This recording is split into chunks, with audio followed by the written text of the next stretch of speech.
Hi, everybody. It's Ciara back here with you again, teen librarian at Rawlings Library. And this background is weird. I know that. Whatever. Um, so today I'm going to introduce you to a book that I really enjoyed. It's not a new book, but it's a book I really enjoyed. So it is called. Sorry, I have an itchy eye. It's called Loser's Bracket. This is actually my copy. We have it as an ebook at the library. It's by Chris Crutcher, and the book is narrated uh, by Annie Boots, our main character, who in the very first pages sort of gives us her backstory. She's been a foster kid since she was born, in and out of her foster home and her bio home with her mother Nancy, who's basically crazy drug-addled woman who can't take care of her. And she also has an older sister, whose name is Sheila, who never got the solid foster homes that Annie got, and has sort of turned into, not quite, but pretty similar to Nancy. She's addicted to drugs, and she has a maladjusted 5-year-old named Frankie in tow. You don't really hear much about Frankie's dad, and she has got a taste for bad boyfriends, much like her mother did. And so at age 9, when Annie was 9, Nancy's parental rights were actually terminated, and she moved in with her foster family full time, and has sort of long term foster situation there. So she lives with her foster Mama, foster dad, Pop, and her foster brother, Marvin. Um, Marvin's kind of a genius and an artistic guy, but he's not into sports. And that causes some problems with Pop. Because Pop always wanted the son who he could throw the ball around with, etc. And Marvin's just not into that, you know? But sorry, trying to keep everything here. Oh, so the title of the book, right? The title of the book is Loser's Bracket. What does that mean? Well, every summer, Annie takes part in this 3-on-3 basketball tournament. And she's really good at basketball, like really good at basketball. And so are her friends on this team. And they pretty much win it every year. It's the biggest 3-on-3 basketball tournament in the country, and they win it pretty much every year. But before winning it, they always throw the first game, which puts them in the loser's bracket. Why do they throw the first game? Well, because Annie wants to have more games to play to give her bio mom more of a chance to show up. She's lost her rights. She has she's not allowed to visit her at home. Pop actually never wants her to see anyone in her bio family because just screaming at each other and fighting, and it's horrible. But she basically makes her friends do this every year, and it's really hot, and they got to play extra games, and she does it just in case her bio mom will show up. And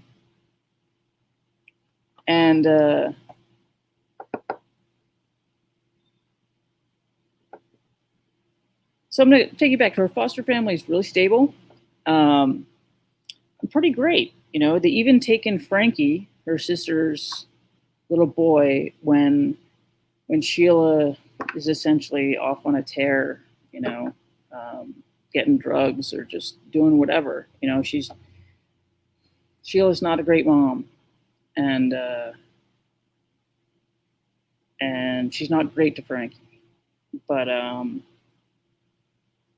Annie's foster family frequently takes Frankie in, and it's not long before all Frankie wants is to go back to his mom. And he's got some serious behavioral issues. And as lucky as Annie is to have this foster family, it's not perfect. And Pop is rough on Annie.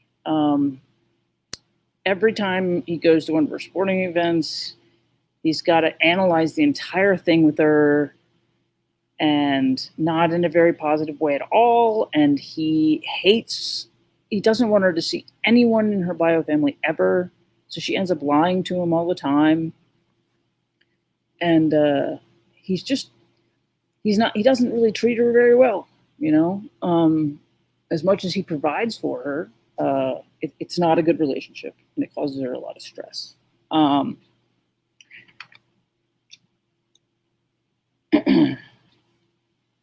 But as Annie puts it, quote, "In the end, blood is thicker than good sense."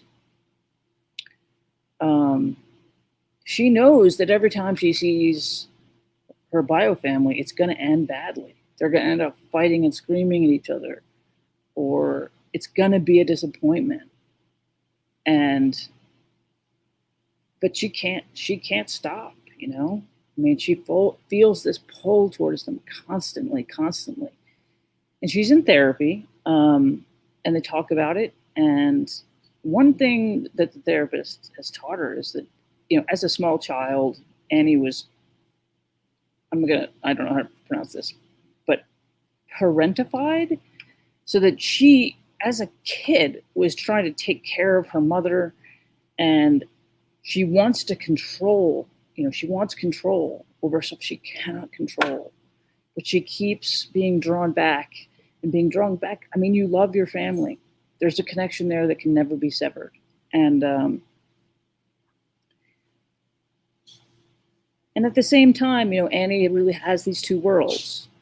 She's got her world that sort of is great. She's got great friends. She's part of a reading group at the library that she loves. She's got the sports she plays, and she picks up all these weird sports rather than playing serious basketball, basically to give her mom more chances to be there so that they can interact. And then she's got this miserable world of her bio family that she keeps going back to. And because blood is stronger than good sense, I guess. And the family you're born into has a power, and you love them, even if that love makes no sense. And but those two worlds actually end up colliding. And she has this swim meet. She's a terrible swimmer, by the way, but she takes up swimming, and she's on the sort of like C team or whatever. And her book club is reading a book about a swimmer, and they decide they're all going to come to this meet and cheer her on. And her mother and her sister and her sister's son, Frankie, and Walter, who it's unclear what he's an old biker guy, and it's unclear what his relationship with Nancy is, but he's a fundamentally good person and plays a really strong, powerful role in Annie's life. Anyway, they all show up, but the Boots all think that the library friends are mocking Annie. So while she's swimming her race, they get into this fight, and it's crazy. It's in the stands, and they're yelling at each other, and it's all a misunderstanding, but they're yelling at each other, threatening. And so she gets out and sees this fight, and she runs up there to try and break it up. And then everybody realizes that Frankie's gone missing. He's disappeared. And Frankie's disappearance drives the vast majority of the book.